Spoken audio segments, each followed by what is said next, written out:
Materia, Salud y Medio Ambiente. Sexto grado. Átomo y molécula. Hola, soy Néstor. Me alegra estar con ustedes para que aprendamos juntos un poco de ciencia, especialmente hoy que iniciamos una nueva temática. Comencemos. Mira, acá tengo un lápiz, algo que utilizas mucho en tu vida de estudiante.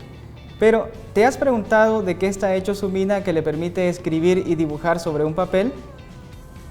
En realidad está hecha principalmente de carbono o grafito, una de las formas en que se encuentra el elemento carbono en la naturaleza. Si yo tomara un pedazo de esta mina y la comenzara a dividir en fragmentos cada vez más pequeños, llegaría hasta la parte más pequeña de la cual está formada su estructura, el átomo de carbono. Aunque a decir verdad, no sería posible que continuara dividiéndolo hasta algo tan pequeño, al menos con métodos convencionales. No solo la mina de este lápiz, sino toda la materia en nuestro planeta y en el universo está hecha de átomos, eso sí, de distintos elementos.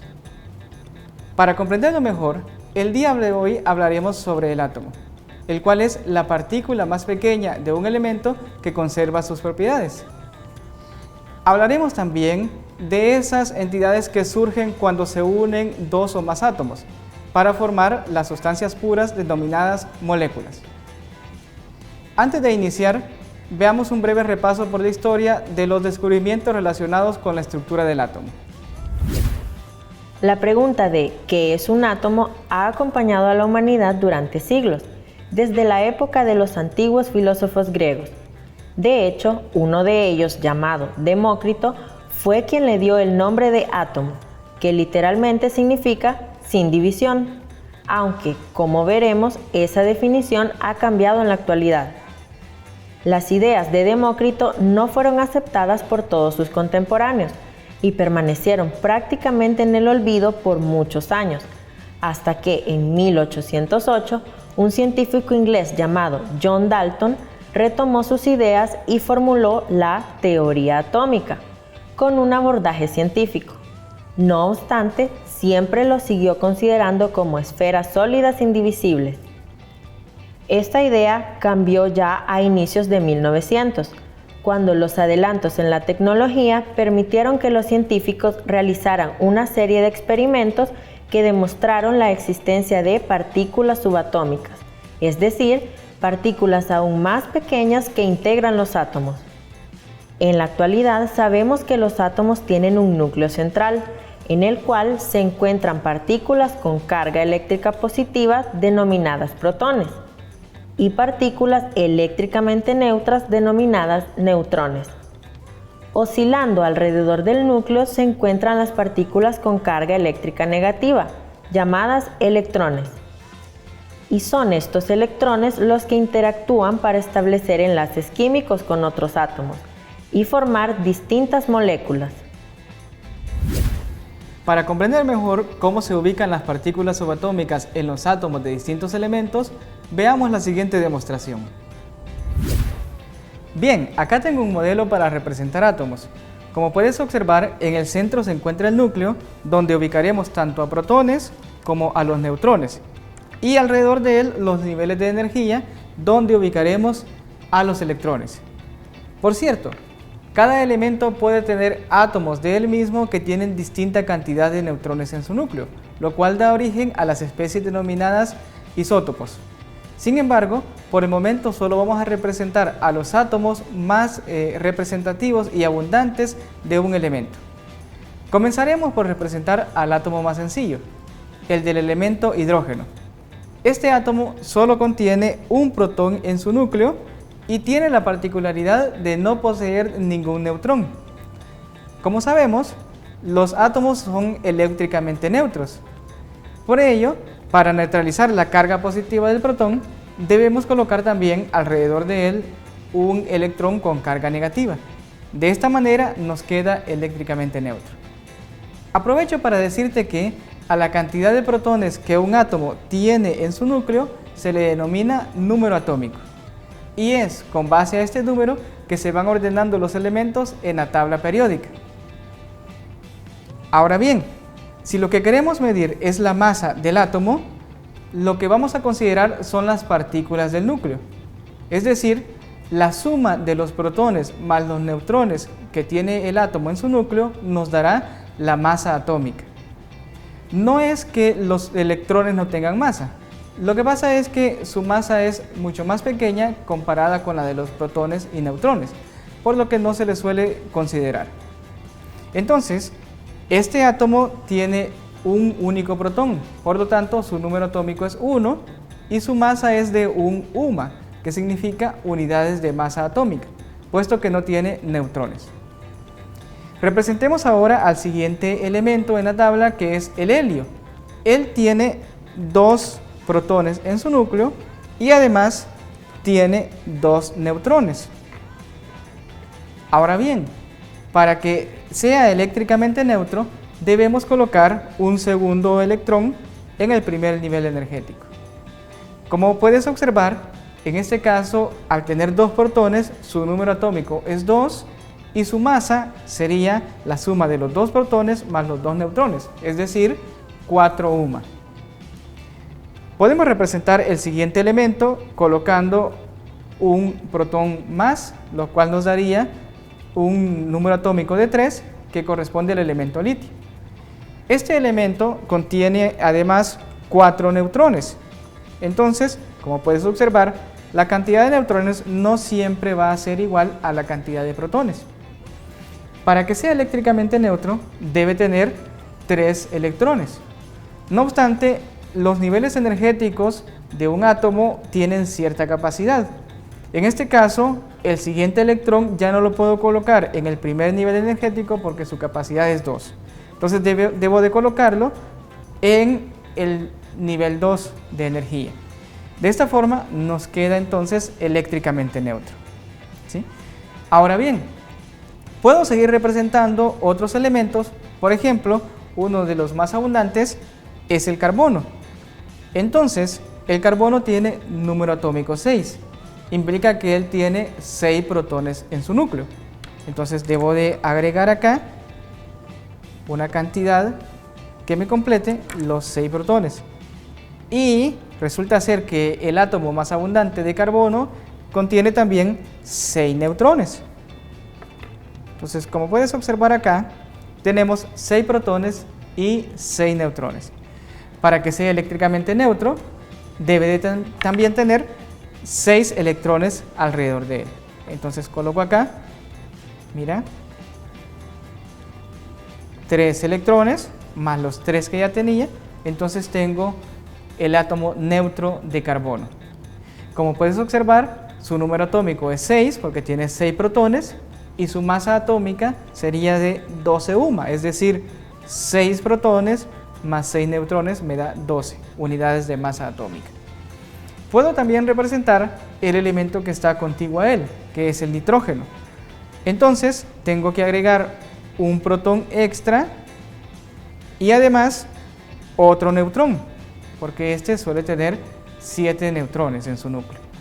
Y de igual forma debo de agregar un electrón más. De esta manera queda representado el elemento nitrógeno.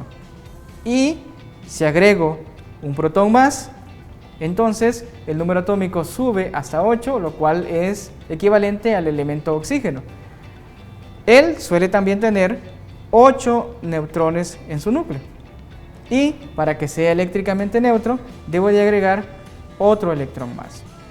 De esta forma, diré que el número de protones es 8, por lo tanto su número atómico es 8, y la masa sería de 16 UMA. Ahora bien, los electrones son los que se encuentran más externamente en el núcleo y son los que van a interactuar para poder unirse con otros átomos. Así que ahora que ya sabes cómo es la estructura de un átomo, veamos cómo estos pueden interactuar para formar distintas moléculas. Bien, cuando se unen átomos, ya sea de un mismo o de distintos elementos, generalmente del tipo no metálico, se forman las moléculas. Por lo tanto, las moléculas surgen de la interacción entre átomos en una proporción definida, lo cual le confiere todas las propiedades físicas y químicas de una sustancia pura. Vamos a comenzar por representar una molécula formada por átomos de un mismo elemento. El oxígeno, que se encuentra en forma gaseosa en nuestra atmósfera, no se encuentra como un solo átomo, ya que esto lo volvería muy inestable y sería demasiado peligroso para nuestra vida y para la vida de los demás seres vivos. Por lo tanto, se enlaza con otro átomo de oxígeno, dando lugar a la molécula de oxígeno, que tenemos representada de esta manera. Entonces, esta molécula se representa como O2 y contiene dos átomos del mismo elemento, en este caso, oxígeno. De igual forma, tenemos acá la representación de la molécula que quizás es la más famosa de todas, H2O, es decir, la molécula del agua. Esta está formada por el enlace entre dos átomos de hidrógeno y un átomo de oxígeno central. Y acá tengo la representación de otra molécula también de distintos elementos, que es la representación del dióxido de carbono o CO2.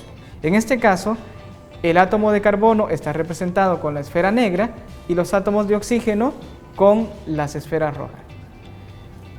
Bien, ahora quizás te preguntes si estos de los átomos y las moléculas tienen más aplicaciones. Lo veremos a continuación. Bien, ahora que sabes cómo se representan los átomos y las moléculas, déjame contarte que algunos átomos son esenciales para la vida nuestra. Estos átomos se conocen comúnmente como bioelementos y los cuatro principales son el oxígeno, el hidrógeno, el carbono y el nitrógeno. Estos forman las moléculas que son esenciales para nuestro organismo, puesto que forman parte estructural y además cumplen funciones principales, las llamadas biomoléculas. Estas son los carbohidratos, lípidos, proteínas y ácidos nucleicos, es decir, ADN y ARN. Existen otros átomos que se requieren en menor cantidad y se denominan oligoelementos. No obstante, se necesitan también porque cumplen diversas funciones muy importantes. Podemos mencionar, por ejemplo, el hierro, que se utiliza para la síntesis de la hemoglobina. Otro ejemplo es el cobre, que se requiere para la formación de glóbulos rojos, y el yodo, el cual es requerido para la síntesis de las hormonas tiroideas. Llevar una dieta balanceada te garantiza adquirir estos oligoelementos a través de la dieta para poder cumplir con las necesidades de nuestro organismo. Ahora que lo sabes, pon a prueba lo aprendido, respondiendo las siguientes interrogantes. ¿Cuál de estas partículas no es una partícula subatómica? A, electrón, B, protón, C, neutrón, D, molécula. Si respondiste D, estás en lo correcto. ¿Qué significa etimológicamente la palabra átomo? A, gramo, B, divisible, C, indivisible, D, grande. Muy bien, la respuesta correcta es C. Continuemos. ¿Cuáles partículas subatómicas se encuentran en el núcleo del átomo? A, electrones y protones, B, protones y neutrones, C, neutrones y electrones, D, protones, neutrones y electrones. Nuevamente en lo correcto, la respuesta es B. Las moléculas están formadas por A, átomos diferentes o del mismo elemento, B, elementos de un mismo tipo de sustancia, C, sustancias químicas que pueden ser mezcladas, D, bloques que conforman una pared de construcción. ¡Felicidades! La respuesta correcta es A. Has superado la prueba. Bien, este día estudiamos cómo el concepto de átomo ha venido cambiando a lo largo de la historia, desde que se pensaba que era indivisible hasta la actualidad, en donde sabemos que tiene una estructura en donde ubicamos partículas subatómicas. En el núcleo ubicamos protones y neutrones, y alrededor de él, en los niveles energéticos, a los electrones. Y hemos dicho que los átomos son eléctricamente neutros, por lo tanto la cantidad de protones y electrones debe de ser igual. Ahora bien, son los electrones los que quedan en la parte más externa del átomo, por lo tanto ellos van a interactuar con átomos, ya sea de un mismo elemento o de distintos elementos, para formar las moléculas. Y representamos también algunas moléculas más comunes que se encuentran en nuestra atmósfera o en nuestro medio. Bueno, esto ha sido todo por hoy. Espero que te haya gustado, pero sobre todo que hayas aprendido algo nuevo. Nos vemos en una próxima clase. Hasta luego.